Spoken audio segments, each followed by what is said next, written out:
한 대도시에는 이웃의 2명의 가난한 아이들이 살았습니다.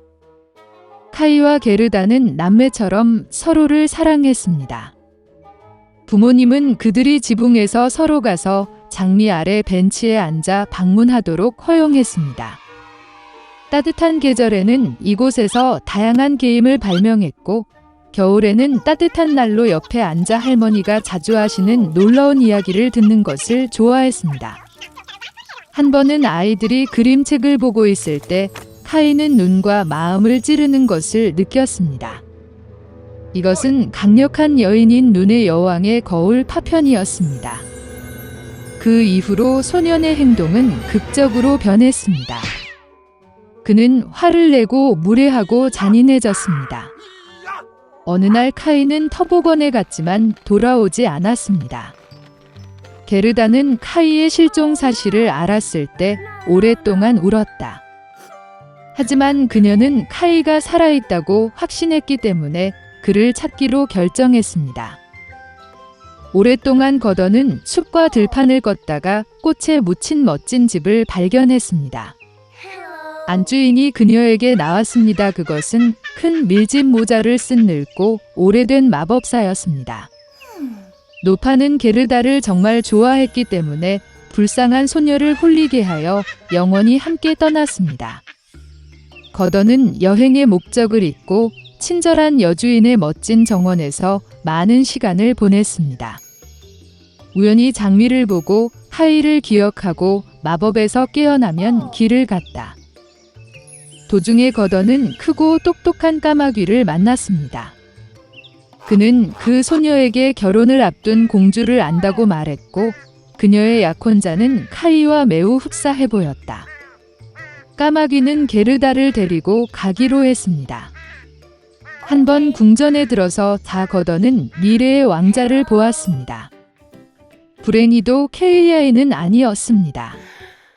소녀의 슬픈 이야기를 듣고 공주는 마부와 하인, 신발, 머프, 멋진 드레스와 함께 황금 마차를 그녀에게 선물했습니다.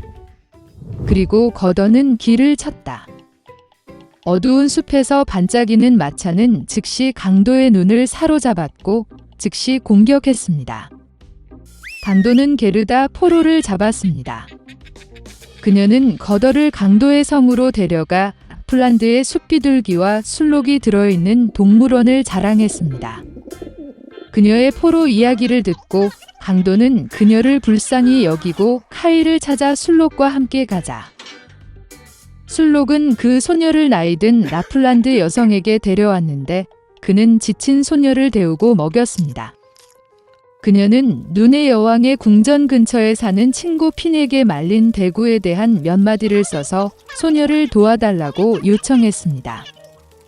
그녀는 게르다에게 카이의 나쁜 행동의 원인은 그의 마음과 눈을 치는 거울의 파편이며 따뜻한 사랑의 마음의 힘에 얼음이 녹지 않는다면 결코 갖지 않을 것이라고 설명했다. 눈 여왕의 궁전으로 거더는 혼자 갔다. 아무도 감히 강력한 여인의 집에 접근하지 못했습니다. 그녀는 매우 춥고 무서웠습니다. 성에서 자신을 발견한 거더는 그가 얼마나 춥고 황량하고 죽었는지 놀랐습니다. 곧 그녀는 완전히 파랗게 변하고 추위에 거의 검게 변한 카이를 발견했습니다. 소녀는 구석에 앉아 빙원에서 영원이라는 단어를 배치하려고 했습니다. 이 경우 그는 전 세계와 눈의 여왕의 선물로 새 스케이트 한 쌍을 받았을 것이기 때문입니다. 게르다는 카이에게 달려가 그를 꽉 안고 울었다. 그녀는 뜨거운 눈물로 소년의 마음에 박힌 가시를 녹였다. 집어든 카이도 울기 시작했고 두 번째 조각이 눈물과 함께 그의 눈에서 흘러나왔다. 그들은 서로 만나서 얼마나 기뻤습니까? 그러나 기뻐할 시간이 없었습니다. 눈의 여왕이 돌아오기 전에 그들은 얼음 궁전에서 나와야 했습니다. 카이와 게르다는 마침내 눈의 여왕의 왕국에서 나왔을 때 그들은 서둘러 집으로 돌아갔다. 돌아오는 길에 그들은 거더의 수색을 도운 모든 친구들을 만났습니다. 집에서 가장 좋아하는 피는 장미가 그들을 기다리고 있었고 일어난 모든 일은 곧 무거운 꿈처럼 잊혀졌습니다. 옛날에 어미 돼지 한 마리와 새끼 돼지 세 마리가 있었습니다. 세 형제는 같은 키입니다. 일축, 분홍, 똑같은 재미있는 꼬리로 여름 내내 돼지들은 푸른 잔디에서 놀고 햇볕을 쬐고 웅덩이에 몸을 담그었습니다. 그러나 가을이 왔습니다. 어느 날 어머니는 겨울에 대해 생각할 때라고 말씀하셨습니다. 그녀는 그들에게 큰 집을 지으라고 요청했습니다. 동생은 겨울이 아직 멀었다고 말했다. 중형은 필요할 때 자신의 집을 지을 것이라고 말했습니다. 그리고 형은 집을 직접 짓기로 결정했습니다. 남동생과 중형들은 게임을 하는 것 외에는 아무것도 하지 않았습니다. 매일 추워졌습니다. 남동생은 지프로 집을 짓기로 결정했습니다. 동생은 겨울에 초가집이 매우 추울 것이라고 생각했습니다. 그는 나뭇가지와 나뭇가지로 집을 짓기로 결정했습니다. 저녁이 되자 그들의 집은 준비되었습니다. 그들은 자신을 매우 자랑스러워했고 건물을 충분히 얻지 못했습니다. 이제 그들은 자유롭고 그들이 원하는 것은 무엇이든 할 수 있었습니다. 그들은 형에게 가서 그가 자신을 위해 어떤 집을 지었는지 보기로 결정했습니다. 형은 건물을 짓느라 바빴다. 그는 돌을 바르고 찰흙을 반죽하고 천천히 안정적이고 튼튼한 집을 지었습니다. 동생들은 직장에서 형을 찾았습니다. 그들은 그가 어떤 요새를 짓고 있는지에 매우 놀랐습니다. 형은 침착하게 계속 일했습니다. 남동생과 중형들은 그의 집을 농담하고 웃기 시작했습니다. 그들은 너무 즐거워서 삐걱거리는 소리가 빈디 넘어 멀리 울려 퍼졌습니다. 형은 늑대가 소리를 들을 수 있기 때문에 조용히 해달라고 요청했습니다. 남동생과 중형은 더욱 즐거워했습니다. 그들은 형이 겁쟁이라고 결정했습니다. 그리고 용감한 두 형제는 산책하러 갔습니다. 도중에 그들은 노래하고 춤을 추고 숲에 들어갔을 때 너무 큰 소리를 내며 소나무 아래에서 자고 있던 늑대를 깨웠습니다. 불만족스럽고 굶주린 늑대는 두 마리의 멍청한 돼지가 비명을 지르는 곳으로 갔다.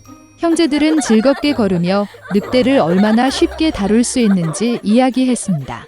그리고 갑자기 그들은 진짜 살아있는 늑대를 보았습니다. 그는 큰 나무 뒤에 서 있었습니다. 그는 매우 사악한 눈과 커다란 이빨을 가졌습니다. 형제들은 무서워서 야른 꼬리가 가늘고 가늘게 떨렸습니다. 늑대는 점프할 준비를 했습니다. 그는 이빨을 꺾고 오른쪽 눈을 깜빡였습니다. 새끼 돼지들은 갑자기 정신을 차리고 숲을 비명을 지르며 달아났다. 그들은 먼지 구름을 일으켜 각자 자신의 집으로 달려갔습니다. 남동생은 초가집으로 달려가 늑대 앞에 문을 두드렸다. 늑대는 으르렁거리며 문을 열 것을 요구했습니다. 동생은 두려움 때문에 한마디도 할 수 없었습니다. 그런 다음 늑대가 불기 시작했습니다. 가벼운 지붕은 즉시 초가집에서 날아갔습니다. 늑대는 숨을 크게 들이쉬고 두 번째로 불고 초가집은 사방으로 날아갔다. 늑대는 기뻐하며 이빨을 꺾고 동생에게 덤벼들었다. 그러나 돼지는 능숙하게 피하고 달렸다. 그는 중동생의 집으로 달려갔습니다. 형제들은 스스로를 가두어 놓고 실망스럽게 서로를 바라보았습니다. 늑대는 화를 내고 불기 시작했습니다. 집이 약간 비스듬하다. 늑대는 두 번째, 세 번째, 네 번째로 불었습니다. 하지만 그 집은 여전히 서 있었습니다. 늑대는 숨을 크게 들이쉬고 다섯 번째로 불었다. 집이 흔들리고 무너졌습니다. 폐허 한가운데서 한동안 문 하나만 서 있었다. 공포에 질려 새끼 돼지들은 형의 집으로 달려갔습니다. 늑대가 그들을 뒤쫓았다. 그는 이번에는 돼지가 그에게서 도망치지 않을 것이라고 확신했습니다. 새끼 돼지는 큰 사과 나무를 치지도 않고 빠르게 지나갔다. 그리고 늑대는 사과로 그를 덮은 사과 나무를 돌릴 시간이 없었습니다. 딱딱한 사과 하나가 그의 눈 사이를 쳤다. 늑대의 이마에 큰 충돌이 일어났습니다. 이때 남동생과 중남동생은 형의 집에 뛰어들어 문을 조였다. 늑대는 문으로 달려가 으르렁거리며 문을 열 것을 요구했습니다. 동생들은 무서워서 아무 말도 할 수 없었습니다. 그리고 형은 그와 그의 형들이 단단한 석조집에서 두려워할 것이 없다는 것을 알고 있었습니다. 그러자 늑대는 더 많은 공기를 빨아들여 최대한 빨리 날렸습니다. 그러나 아무리 불려도 돌 하나도 움직이지 않았습니다. 그리고 나서 그는 고개를 들어 지붕에 크고 넓은 굴뚝을 발견했습니다. 그는 조심스럽게 지붕 위로 올라가 파이프를 내리기 시작했습니다. 돼지들은 졸졸 소리를 들었다. 형은 즉시 무슨 일인지 짐작했습니다. 그는 재빨리 물이 끓는 가마솥으로 달려가 뚜껑을 찢었습니다.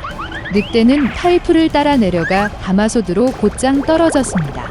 그의 눈은 이마까지 넓어졌다. 불에 타버린 늑대는 거친 포효와 함께 날아가 숲으로 달려갔다. 그리고 3마리의 작은 돼지는 그를 돌보았고 사악한 강도에게 교훈을 아주 교묘하게 가르친 것에 기뻐했습니다. 그때부터 형제와 어머니는 한 지붕 아래에서 함께 살기 시작했습니다.